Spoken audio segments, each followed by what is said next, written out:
वाराणसी के विकासखंड पिंडरा के अहरक ग्राम सभा में पहुंची भारत संकल्प यात्रा का महिला ग्राम प्रधान सुनीता सिंह व प्रधानपति धीरेन्द्र प्रताप सिंह तथा ग्राम सचिव सचिन के द्वारा जोरदार स्वागत किया गया। इस दौरान वहां पर मौजूद सभी विभागों के अधिकारियों के द्वारा एक एक कर सरकार के सभी योजनाओं के विषय में जानकारी दी गई। इस दौरान प्रमुख रूप से मेडिकल विभाग, कृषि विभाग, आंगनबाड़ी केंद्र समेत सभी विभागों के अधिकारी व कर्मचारी मौजूद रहे।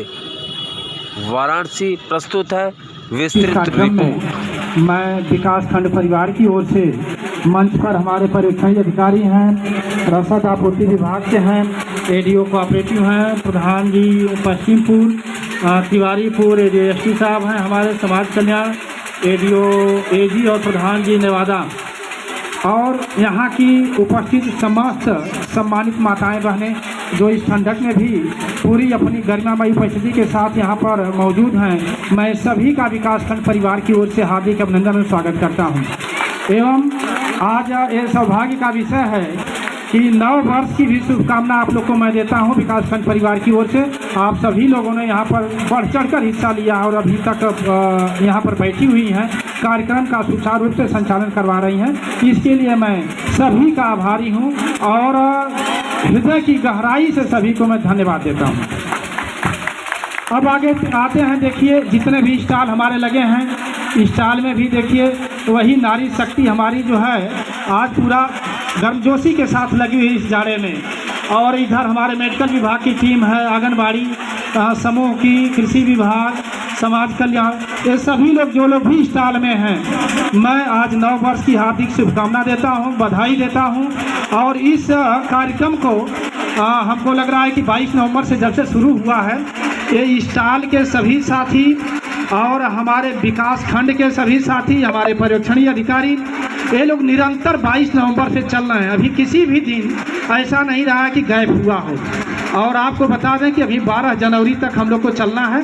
12 जनवरी को हमारी 104 ग्राम पंचायतें पूरी हो जाएंगी। अब रह गई बात योजनाओं की। योजनाओं के बारे में हमारे सभी साथी बताए होंगे आप लोग को, और हमको लगता है कि कोई विशेष अवशेष नहीं है। यदि कोई छूटा है, किसी योजना से वंचित है, तो उसका आप लोग जो है यहाँ पर अभी स्टॉल लगा हुआ है, नोट करा सकते हैं। मैं समय का अभाव है, पुनः सभी को नव वर्ष और यहाँ की उपस्थिति के लिए हार्दिक बधाई शुभकामना देते हुए अपने वाणी को विराम देता हूँ। जय हिंद, जय भारत। महोदय और सभी विभागों से आए हुए हमारे सहयोगी साथी, विकसित भारत संकल्प यात्रा के तहत ग्राम पंचायत अहरक में उपस्थित मंचासी मुख्य अतिथि महोदय तथा अन्य अधिकारी और कर्मचारीगण तथा सम्मुख बैठी ग्राम पंचायत अहरक की समस्त जनता, आप सभी का स्वागत और अभिनंदन है। जैसा कि अभी तक अन्य विभागों के सभी अधिकारी ने अपने अपने विभागों में संचालित होने वाली समस्त योजनाओं की जानकारी दी, उसके संदर्भ में पुनः एक बार आप लोगों से अपेक्षा है कि जिन जिन योजनाओं से आप लोगों को परिचित कराया गया है, अगर उससे संबंधित कोई भी व्यक्ति पात्रता धारित करता है तो संबंधित विभागों के लगे हुए स्टॉलों पर जा करके कृपया रजिस्ट्रेशन करवा लें, अपना नाम, अपना डॉक्यूमेंट जमा कर दें तथा आपके संज्ञान में हो सकता है कि ग्राम पंचायत अहरक की पूरी जनता ना आई हुई हो और वो लोग छूटे हुए हों। अगर आपके संज्ञान में है कि जितनी योजनाएं आपको बताई गई उसकी पात्रता आपके ग्राम का कोई वासी, कोई व्यक्ति धारित कर रहा हो और आप उसके विषय में समझ रहे हो वो उसका लाभ लेने के लिए पात्र है, तो कृपया उसको सूचित करें। यह निरंतर चलने वाली योजना आज आपकी ग्राम पंचायत में है तो कल किसी और ग्राम पंचायत में होगी, परंतु प्रत्येक ग्राम पंचायत में एक ग्राम पंचायत सचिवालय निर्मित हो चुका है, जहां पर पंचायत सहायक की नियुक्ति हुई है, जो कि 24 मतलब आपकी ग्राम सभा का ही निवासी है। जैसे आपके ग्राम प्रधान है, उसी तरह आपका ग्राम पंचायत में कार्यरत पंचायत सहायक है, जो आपको प्रतिदिन मिल सकता है। कृपया आप वहां पर अपना नाम, अपनी योजना जिसका लाभ प्राप्त करने के इच्छुक हैं वो दर्ज करवाएं, जिससे कि आप उस लाभ को प्राप्त कर सकें। जैसा कि कहा जा रहा है विकसित भारत, प्रधानमंत्री जी के द्वारा आह्वान किया गया एक देखा गया सपना है कि भारत को उसके शताब्दी वर्ष, कहते हैं कि जब आज़ादी के शताब्दी वर्ष 100 वर्ष के वर्षगांठ पर बनाया जाए तो भारत को उसके सुनहरे भविष्य, उसको विकसित राष्ट्र के रूप में मान्यता प्राप्त हो। वो स्वर्णिम अक्षरों में लिखा जाए कि भारत दुनिया के अन्य देशों के समकक्ष खड़ा हुआ है। आज हम विश्व के अन्य देशों में कहते हैं कि भारत में व्याप्त अच्छाइयों की जगह उसकी बुराइयों को कहते हैं कि भारत गरीब है, भारत में भुखमरी है, भारत में बेरोजगारी है, भारत में तमाम तरह की कुरीतियाँ व्याप्त हैं। हमारा आप आह्वान है सरकार द्वारा, प्रधानमंत्री द्वारा देखे गए स्वप्न को साकार करना, भारत को विकसित राष्ट्र के रूप में स्थापित करना। अभी जैसे कृषि विभाग से बताई गई या सहकारिता विभाग से बताई गई, तो उर्वरकों का प्रयोग किस तरह से करना है। तो कहते हैं विश्व के सभी वैज्ञानिकों द्वारा एक भारी विकास, सतत विकास की अवधारणा प्रस्तावित है, जिसमें क्या है कि आप अपने आवश्यकताओं की तो पूर्ति कीजिए, परंतु भविष्य का ध्यान रखते हुए आपकी आने वाली पीढ़ियां भी सुरक्षित महसूस करें। जैसे आप धन अर्जन करते हैं, धन कमा करके बैंक में जमा कर देते हैं, भाई हमारे बच्चे खाएंगे, उनका भरण पोषण होगा। उसी तरह से आपका पर्यावरण हो, आपकी धरती माता हो, तो उनको भी संरक्षित करने की जिम्मेदारी हमारी और आपकी है। हर साल वृक्षारोपण करवाया जाता है क्योंकि आपका पर्यावरण सुरक्षित हो। उसी क्रम में धरती भी है, तो यह जैसा आप धरती को देंगे वही आपको रिटर्न देगी, वही आपको प्रतिपूर्ण करेगी। तो अगर आपसे अनुरोध किया जा रहा है, आपके यशस्वी प्रधानमंत्री जी कर रहे हैं, आपके यहाँ उपस्थित सभी अधिकारी कर्मचारीगण अनुरोध कर रहे हैं कि उर्वरकों और कीटनाशकों का प्रयोग कम से कम कीजिए। हमारे वैज्ञानिक कर रहे हैं कि कम से कम कीजिए कि आपको स्वास्थ्य लाभ प्राप्त होता रहे। अपेक्षित है कि आप लोग उसको संज्ञान में लेकर के अपने घर में किसानों को किसान भाइयों को या अपने सभी संबंधियों को जो खेती में लगे हुए हैं उनको जागरूक करेंगे कि भाई आप इतने ज़्यादा मात्रा में उर्वरक का प्रयोग मत करिए, जैविक रसायनों का प्रयोग मत करिए जो स्वास्थ्य के लिए हानिकारक हो या हमारी धरती के लिए, हमारे पर्यावरण के लिए। को बताने के लिए कि जो अभी भी पात्र व्यक्ति छूटे हैं वो योजनाओं का लाभ कैसे पाएंगे। इसी क्रम में यहाँ पे जितने कर्मचारी गण और जितने यहाँ पे काउंटर लगे हैं, आप ही के लिए लगाया गया है कि ये योजनाओं के बारे में आप जब जान लेंगे तभी आप योजनाओं का लाभ ले पाएंगे। सचिन भैया पीछे थोड़ी सा चुप करा, जब तक आप योजनाओं के बारे में नहीं जान पाएंगे तब तक योजनाओं का लाभ आप नहीं ले पाएंगे। चाहे जो भी योजना है, सरकार, हमारे देश के प्रधानमंत्री जी चाहते हैं कि जब भारत आज़ादी का 100 साल पूर्ण करे, अभी आज़ादी के 100 साल पूर्ण करने के लिए 25 साल बाकी है। 2047 में भारत आज़ादी का 100 साल पूर्ण करेगा। तो सरकार की मंशा है कि जब देश 100 साल पूर्ण करे तो ये देश विकसित राष्ट्र हो। उसी क्रम में ये विकसित भारत संकल्प यात्रा चलाई जा रही है और हमारे प्रधानमंत्री जी बनारस आए थे तो उन्होंने कहा कि ये जो संकल्प यात्रा चल रही है 1 साल नहीं चलेगी, ये लगभग 25 सालों तक चलेगी। जब तक अंतिम पायदान पर खड़ा हुआ व्यक्ति योजनाओं का लाभ नहीं पा जाता तब तक ये विकसित भारत संकल्प यात्रा चलता रहेगा। इसी क्रम में यहाँ पे अधिकारी और कर्मचारीगण मौजूद है कि जो भी ग्रामीण इलाके या शहर के जो भी हमारी माता और बहनें योजनाओं से वंचित रह गई हैं उनको योजनाओं के बारे में बताया जाए। जब तक आपको सही रास्ता नहीं पता होगा तब तक आप उस सही रास्ते पे नहीं जाएंगे, क्योंकि सभी लोग, और हम देखते हैं कि अगर कहीं कैंप लग गया तो सभी लोग उनके पीछे भागते हैं। नहीं, पहले आप उनके बारे में जानिए कि मैं उस पात्र हूँ कि नहीं। जैसे नॉर्मली गांव में बात आती है आवास, शौचालय, और ये जो कि हम देखते हैं कि निरंतर आप लोग प्रधान जी के संपर्क में रहते हैं और सचिव के कि कब हमको आवास और शौचालय मिलेगा, लेकिन आवास की पात्रता जब आप जान लेंगी तो शायद उसके पीछे नहीं जाएंगे, क्योंकि उसकी एक पात्रता है। सरकार ने एक पात्रता निर्धारित कर रखी है, इसीलिए कैंप लगाया जा रहा है कि आप उसके बारे में जानिए कि पात्रता क्या है।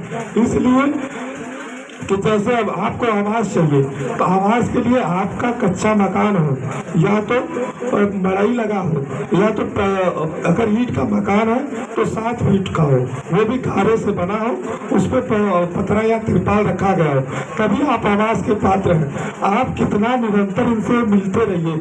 हमारे प्रधान जी हैं और सचिव जी और हर प्रधान जी जो यहाँ पे जो लोग मौजूद हैं, उनके अंदर ये पीड़ा रहती है कि मैं लोगों को समझा नहीं पाता। क्यों नहीं समझा पाते? क्योंकि वो जब आपको सही बात बताएंगे तो आपको लगता है कि वो बहकाते हैं। लेकिन आप लोग योजनाओं के बारे में जान लीजिए, निश्चित जो उस पात्रता में आएगा उसको लाभ जरूर मिलेगा। जैसे शौचालय जब आप जाते हैं, शौचालय के लिए तो ऑनलाइन आवेदन अब हो गया है। अगर जिनका शौचालय 12,000 सरकार प्रोत्साहन राशि देती है। जैसे किसी काम को लिए ये नहीं कि 12,000 में हमारा शौचालय कंप्लीट हो जाएगा। शौचालय हमारे लिए इज्जत घर है। आप ये जान लीजिए कि शौचालय आपको अनेक बुराइयों से बचाता है, आपको रोगों को दूर करता है और आपको इज्जत देता है। आप अभी बाहर किसी भी खुले स्थान पे शौच के लिए जाते हैं तो हमारी माता और बहनें बार बार ये सोचती हैं कि कोई देख ना ले। ये है इज्जत घर, आपकी इज्जत को बचाती है। तो इसलिए हमारा विनम्र निवेदन है कि जिनके पास शौचालय है वो उस शौचालय को अच्छी तरह से बना ले। बहुत से शौचालय रास्ते में आगे देखा गया कि ऊपर ही रखा गया है, दरवाजा टूटा है, मतलब कोई रख रखाव नहीं। जिनके पास नहीं वो बराबर निरंतर प्रयास कर रहे हैं कि हमें मिल जाए, और जिनके पास है वो उसकी सुरक्षा नहीं कर पा रहा। इसलिए आप लोगों से माता और बहनें, विशेष तौर पे आप लोगों से, क्योंकि आप ही की इज्जत का घर है, इसलिए आप लोगों से निवेदन है कि जो आपके घर है उसका निरंतर उपयोग करते रहिए और उसको ढूंढ पेंट करते रहेंगे तो अच्छा है। और हमारे बीच में एडीओ समाज कल्याण मोनिस भैया आए थे, पता नहीं कहाँ चले गए। आ रहे हैं वो पीछे गए। अच्छा, वो आएंगे तो आपको वृद्धा विधवा और विकलांग पेंशन के बारे में बताएंगे। मूलतः हमको बताना है खाद्य और रसद विभाग, जो कोठे की दुकान है। मैं आपको बता देना चाहता हूँ कि प्रधानमंत्री जी की तरफ से आप लोगों के लिए तोहफा है। जो अभी तक खाद्यान्न आपको मिल रहा था वो 5 साल तक के लिए मुफ्त कर दिया गया, बिना पैसे का। आपको 31 दिसंबर 2028 तक राशन मिलेगा। अब कोई पैसा नहीं देना है। ये हमारे देश की सरकार की सोच है कि हमारे जो माता और बहनें भाई जो गरीब हैं उनकी कैसे भलाई की जाए। ये गाड़ी भी चल रही है, गाड़ी पर लिखा है मोदी सरकार की गारंटी। ये जान लीजिए कि सरकार आपकी गारंटी ले रखी है, चाहे जैसे भी आपको जिस भी योजना के पात्र हैं उस योजनाओं का लाभ आपको दिया जाता है। मेरे विभाग में 2 कार्ड चलते हैं, एक अंत्योदय कार्ड और एक पातगृहस्थी कार्ड। अंत्योदय कार्ड पर 14 किलो गेहूं और 21 किलो चावल, और पातगृहस्थी कार्ड पे 3 किलो चावल और 2 किलो गेहूं मिलता है। और जिनका अभी तक जो पात्र व्यक्ति है जिनका कार्ड न बना है वो अपना ऑनलाइन आवेदन करा ले। यहाँ नाम हमारा काउंटर लगा है, नाम मोबाइल नंबर दर्ज करा ले, आपसे संपर्क किया जाएगा। जब ऑनलाइन करा लीजिएगा तो पंचायत सचिव और पंचायत सहायक को आप दे दीजिएगा, वो हमें मिल जाएगा। निश्चित तौर पे आपका जो कार्य बाकी है वो करा लिया जाएगा, क्योंकि पात्र व्यक्ति कोई एक भी पात्र व्यक्ति न छूटे। इसीलिए विकसित भारत संकल्प यात्रा चलाया जा रहा है। हर गांव, ऐसा कोई गांव नहीं है कि जहाँ पूरे भारत देश की बात बता रहे हैं, ऐसा कोई गांव नहीं है कि जहाँ ये चौपाल नहीं लगाया जाए। जब तक आपके दरवाजे पर नहीं आएंगे तब तक इसके बारे में आपको पता नहीं चलेगा। इसलिए ये विकसित भारत संकल्प यात्रा चलाया जा रहा है। और खाद्य और रसद विभाग में दूसरी योजना है प्रधानमंत्री उज्ज्वला गैस योजना। ये योजना इसलिए महत्वपूर्ण है कि आज के 10 साल पूर्व यहाँ जितनी माता और बहनें बैठी हैं लगभग 90% लोग चूल्हे पे खाना बनाते थे। ये जो मौसम चल रहा है इस मौसम में लकड़ी सूखा नहीं मिलता था, बरसात के मौसम में लकड़ी सूखा नहीं मिलता था, खाना बनाना बड़ा ही कष्टदायी था। तो हमारे देश के प्रधानमंत्री नरेंद्र मोदी जी ने सोचा ये गरीब जो हमारी महिला माता और बहनें हैं उनको अच्छा जीवन कैसे दिया जाए। जब आप चूल्हे पे खाना बनाती थी तो आपको धुएं से अनेकों प्रकार की बीमारी होती थी। अभी जान लीजिए कि जब आप चूल्हे पे खाना बनाती थी तो धुआं से आपका तबीयत खराब होता था, एक तो आपका समय खराब मतलब समय चला जाता था खाना बनाने में 2 से 3 घंटे, अब खाना बन जाता है आपका आधा घंटे में, अब 3 घंटा आपका खाना बनाने में चला जाता था। उसके बाद रोग होता था, रोग के लिए हॉस्पिटल जाना, दवा कराना। अब एक गैस से आपको कितना सुविधा है ये सोच लीजिए। यही बताने के लिए हम आए हैं कि आप जिस भी योजनाओं से वंचित हैं